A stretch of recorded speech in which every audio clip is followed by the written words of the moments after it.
Nag-file ng counter-affidavit si dating Senador Bong Revilla sa Department of Justice sa reklamo laban sa kanya kaugnay sa aligasyong nagbulsa umano siya ng milyong-milyong kickback mula sa flood control project sa Bulacan. Sinamahan siya ng kanyang mga abogado.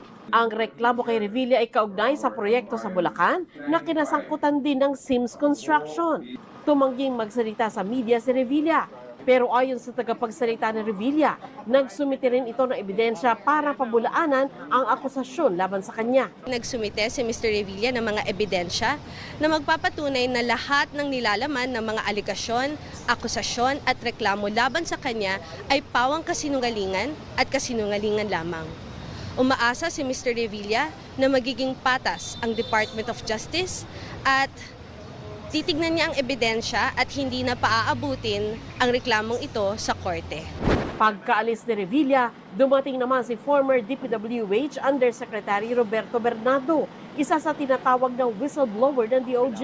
Matatanda ang si Bernardo ang nagsabi na personal siyang naghatid ng kahon-kahong pera kay Revilla sa bahay dito sa Cavite noong 2024 na nagkakahalaga ng 125 million pesos. Bukod dito, naghatid din umano si Bernardo ng 250 million pesos sa bahay din ni Revilla bago magsimula ang kampanya para sa 2025 elections.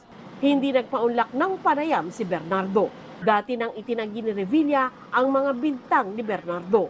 Para sa GMA Integrated News, Sandra Aguinaldo.